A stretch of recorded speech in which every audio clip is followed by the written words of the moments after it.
My name is Shirley, and I never thought I would get caught up in a family drama that would change my life forever. At 31, I was living a pretty normal life in the city. For the last 6 years, I worked as a secretary at Global Tech, a large company downtown. The job wasn't exciting, but it paid the bills for my small rented apartment. On weekends, I would escape by going to dance classes, losing myself in the music and forgetting about the stack of paperwork waiting for me on Monday. It wasn't much, but it was my life, and I was okay with it. Family, though, was a different story. I had a younger sister, Olivia, who had always been the favorite. From the moment she was born, our mom treated her like she was the most special thing in the world. Dad just went along with whatever Mom wanted. It was always about Olivia. I tried not to feel bitter, but it was hard not to feel like I was invisible in my own family. As the years passed, the gap between us grew wider. We didn't talk on the phone as much, and visits became even rarer. I would see pictures on social media of family events that I was invited to, with Olivia always in the center, smiling with her parents. It hurt, but I told myself that focusing on my own life was better. That's why I nearly dropped my phone when I saw Mom's number on my screen one Thursday evening. I hesitated before answering, preparing myself for whatever drama might be on the other end. "Shirley, it's your mother." Her voice crackled through the speaker. "Hi, Mom," I replied, trying to keep my voice calm. "Is everything okay?" "Your father wants to see you," she said, getting straight to the point. "Can you come to the house this weekend? Monday at 4 p.m., don't be late." And with that, she hung up. I stared at my phone, feeling a mix of emotions inside me. What could be so important that Dad wanted to see me after all this time? Part of me wanted to ignore the invitation to protect myself from the disappointment I knew was coming, but curiosity got the better of me. I decided to go, if only to find out what was happening. As I stood outside my parents' expensive home that Monday, I took a deep breath. The house looked just the same as always, a symbol of my parents' success, and a reminder of the life I never quite fit into. I rang the doorbell, half expecting no one to answer, and half hoping no one would. The door opened, and there stood my mother, her face showing polite indifference. "You're here," she said, stepping aside to let me in. Everyone was in the living room. My father sat there, looking pale and tired. My sister Olivia and her husband Kevin were also there. The room was filled with tension, with unspoken words and hidden motives hanging in the air. I sat on the edge of an armchair, feeling like a stranger in my own family home. Up close, I noticed how old Dad looked. His skin was pale, almost see-through, and his eyes seemed sunken. A chill ran down my spine as I realized this wasn't just a regular family gathering. "I've got something to tell you all," Dad began, his eyes sweeping across the room. "I'm terminally ill. The doctors say I don't have much time left." The words hit me like a punch in the gut. I gasped, tears filling my eyes. Despite the strained relationship we had, I loved my father, and the thought of losing him was unbearable. "Daddy," I choked out, reaching for his hand. He squeezed mine weakly, a sad smile on his face. Olivia let out a loud sob, burying her face in her husband's shoulder. Mom sat there, expressionless, her lips pressed into a thin line. I wondered how long they had known, and how long they had kept this from me. "There's more," Dad said, his voice getting stronger. "I've made some decisions about my will." The room went silent. Even Olivia's sobs quieted as everyone leaned in to listen. "Lauren," Dad said, looking at Mom, "you get the apartment in the city." Mom nodded, as if she expected this. "Olivia, the house will be yours." Olivia's eyes lit up, a smile breaking through her tears. Then Dad turned to me, and I saw a determination in his eyes that I'd never seen before. "Shirley," he said, "I've decided to leave you my savings, all of it. $600,000.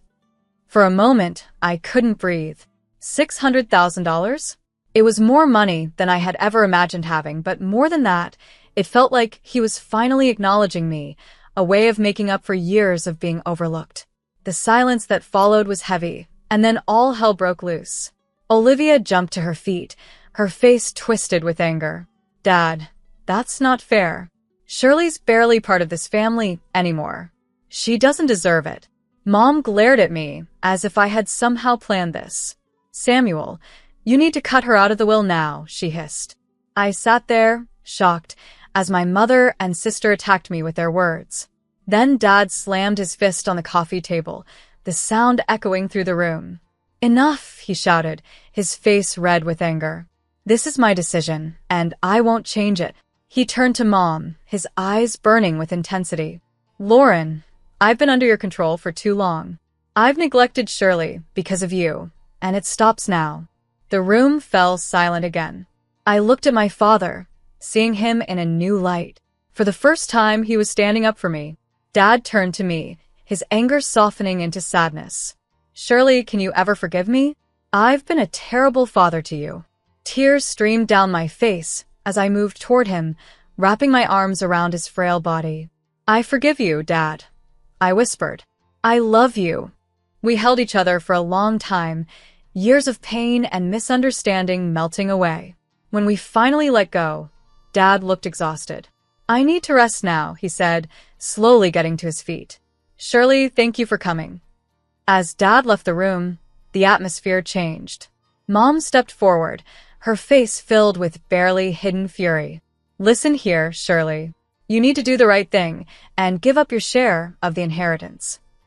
"No," I said, my voice stronger than I felt. "I won't give it up. Dad wants me to have it, and I'm going to respect his wishes." Olivia's face twisted with anger as she stepped closer, jabbing her finger at my chest.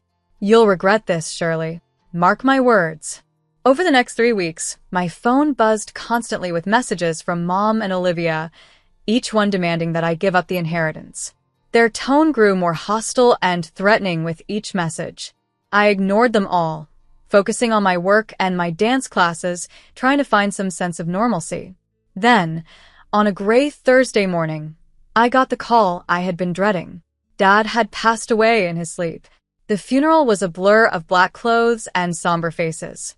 Mom and Olivia put on a show of grief, wailing dramatically and clutching each other. I noticed Olivia wearing a ridiculously expensive necklace and bracelet, the diamonds catching the light as she dabbed at her dry eyes. After the service, we gathered at the house. I watched with disgust as Olivia made a big show of removing her jewelry and carefully tucking it into her purse. As the last guests left, I started gathering my things, eager to get away. That's when everything went wrong. "My jewelry," Olivia screamed, her hands flying to her face in fake shock. "It's gone. Someone stole it." Mom's eyes locked onto me, full of accusation. "Well, isn't it convenient that the only person here all day is the one who stands to gain so much?" I felt the blood drain from my face as I realized what they were doing. They were setting me up. "You can't be serious," I stammered. "I didn't take anything." Olivia's husband stepped forward, his voice dripping with fake concern. "Then you won't mind showing us what's in your purse, right, Shirley?" I clutched my bag tighter, my mind racing. I knew I was innocent, but I had a bad feeling that wouldn't matter. "No," I said firmly. "I don't have to prove anything to you." Olivia's husband pulled out his phone. "Then you leave me no choice. I'm calling the police." As he dialed, I saw a triumphant smirk flash across Olivia's face. In that moment, I realized just how far they were willing to go to get what they wanted. I stood frozen, my heart pounding, as 4 officers entered the house. Olivia immediately started a tearful story about her stolen jewelry, playing the part of the grieving daughter who had been victimized on the day of her father's funeral.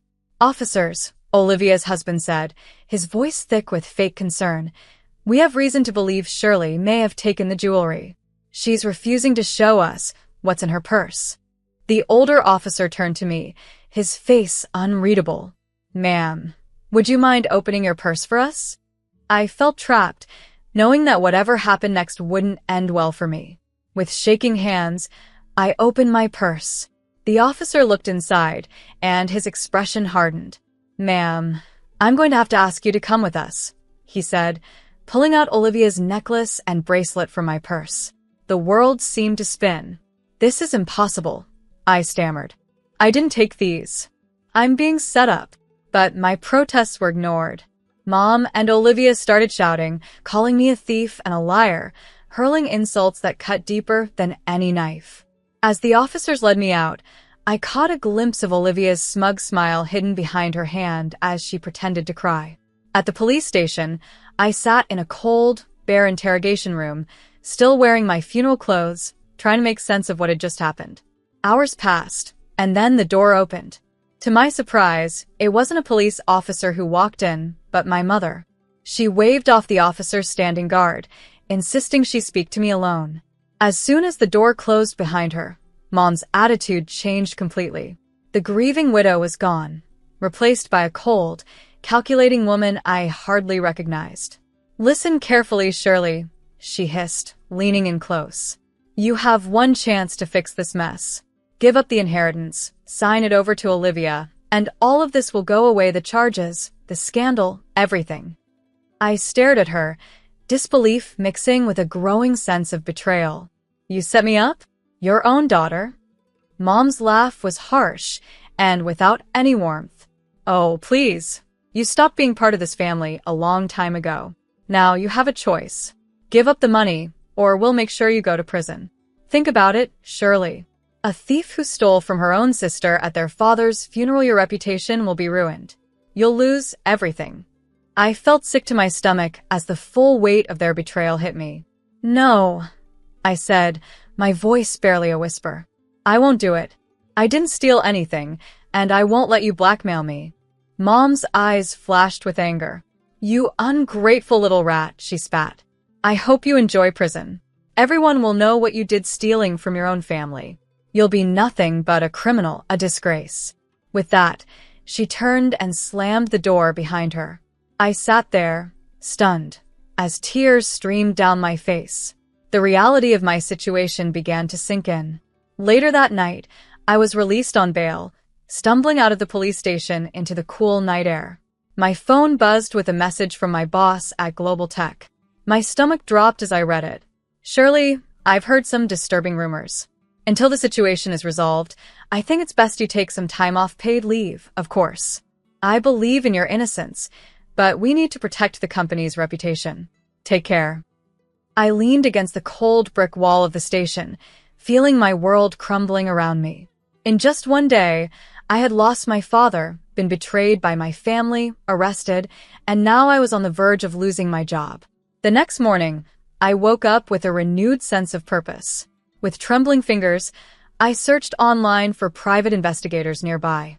One name caught my attention: Paul Mescal, a former police detective turned private investigator, known for solving tough cases. I made the call, my voice steadier than I expected as I explained my situation. "Miss Daniel," Paul said after I finished, "this is a delicate situation.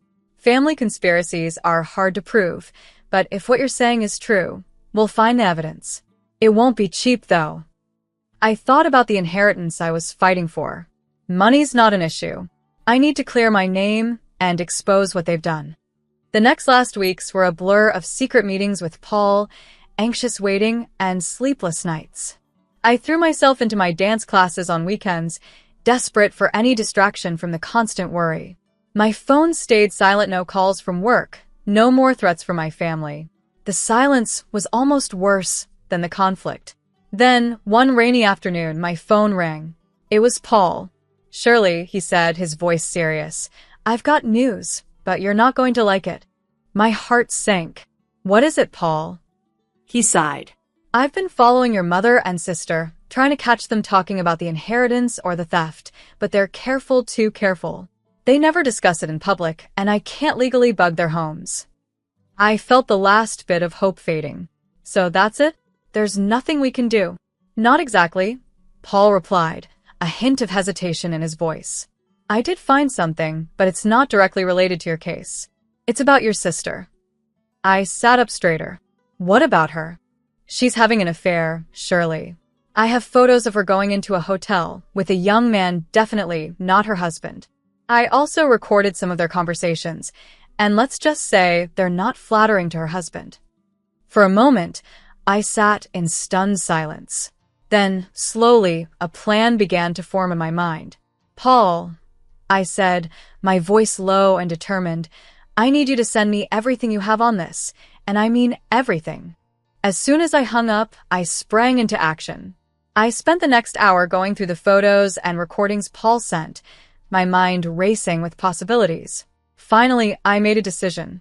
I picked the most incriminating photo, my sister entering the hotel with her young lover, and sent it to her husband's phone with a simple message. "Interested in knowing what happened next? Meet me at Alfred Coffee tomorrow at 4 p.m. The next day, I arrived at the cafe early, my nerves on edge. At exactly 4 p.m., Olivia's husband walked in, his face a mix of barely contained anger and curiosity. "What's this about, Shirley?" he demanded as he sat down across from me. I took a deep breath. "I think you already know, Kevin, but what you've seen is just the beginning." Over the next hour, I laid out everything. I had the photos, the recordings of Olivia laughing at Kevin, mocking his performance in bed, and discussing her plans to leave him once she got the full inheritance. Kevin sat in stunned silence, his face growing paler with each revelation. When I finished, he looked up at me, his eyes blazing with a mix of pain and anger. "What do you want?" he asked, his voice hoarse. I leaned forward. "I want justice, Kevin, and I think you do too. Help me prove that they framed me, and we can both get what we deserve." A few days after my meeting with Kevin, my phone buzzed with a message from him. It contained several audio files. My heart raced as I pressed play on the first one. Olivia's voice filled the air. "Can you believe how easy it was to plant that jewelry in Shirley's purse?" My mother's laughter followed. "I know." The look on her face when the police found it was priceless. "Well, she'll have no choice but to give it up now." I listened to file after file, each one filled with their cold plotting and cruel laughter. A mix of vindication and disgust washed over me. Finally, I had the proof I needed. The day of the will reading arrived quickly. I entered the notary's office with my stomach in knots, but my resolve firm. Mom and Olivia were already there, giving me smug looks. Kevin sat quietly in the corner, giving me a small nod. The notary, a thin man with wire-rimmed glasses, cleared his throat. "Let us begin," he said, unfolding the document before him. He read through the will, detailing the distribution of assets just as Dad had explained that day at the house. As he finished, I stood up. "If I may," I said, my voice steadier than I felt, "there's something I need to address before we conclude." Mom's eyes lit up, and she nodded approvingly. "I'm glad you finally came to your senses, Shirley. I knew you'd make the right decision and give up the inheritance." Mom and Olivia exchanged triumphant glances, their faces beaming with anticipation. But I was about to disappoint them. "I'm afraid you've misunderstood," I said, pulling out my phone. "I think you'll all want to hear this." I pressed play, and the room filled with their voices, gleefully discussing how they had framed me for theft. As the recording played, I watched the color drain from their faces. Olivia let out a choked gasp while Mom sat stiff, her lips pressed into a thin line. When it ended, chaos erupted. "You lying scum," Olivia screeched, lunging toward me. "How dare you?" Mom hissed, her composure cracking. "You ungrateful, scheming." I recorded those conversations. Kevin suddenly spoke up, his voice cutting through the commotion. The room descended into madness. Olivia was screaming at Kevin, Mom was hurling insults at me, and I stood there, watching it all unfold. Silence. The notary's voice boomed, startling us all into quiet. "This is a legal proceeding, not a circus. Everyone will calm down this instant, or I'll have you all removed." As the notary's words echoed through the room, a heavy silence fell. It was broken by Kevin, who stood up abruptly, his face a mask of barely contained fury. "Since we're airing dirty laundry," he said, his voice trembling with anger, "I have something to add." He reached into his jacket and pulled out a photograph, slapping it down on the table in front of Olivia. Olivia's face went pale as she stared at the image. It showed her entering a hotel with a man who was definitely not her husband. "I know everything, Olivia," Kevin spat. "Your affair, your lies, all of it. I'm filing for divorce, and thanks to our prenup, you won't see a penny. In fact, you'll be paying me compensation for your infidelity." Olivia's mouth opened and closed like a fish out of water, no words coming out.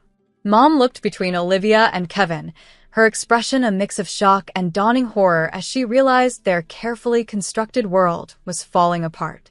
Suddenly, the door to the notary's office swung open, and 4 police officers walked in, their faces stern. "Lauren and Olivia Daniel?" one of them asked, though it was clear he already knew who they were. Mom and Olivia looked up, tears streaking their faces.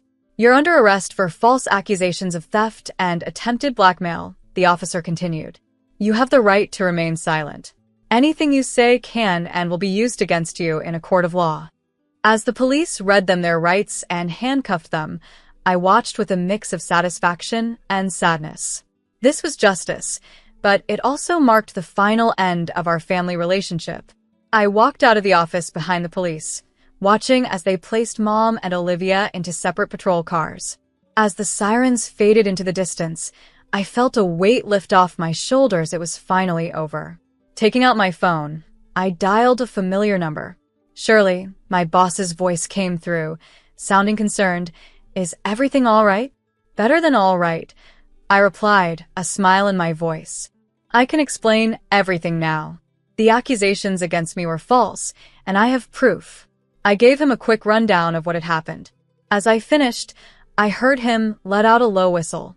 "Shirley, I'm so sorry you had to go through all that," he said, genuine sympathy in his voice. "But I'm glad the truth came out.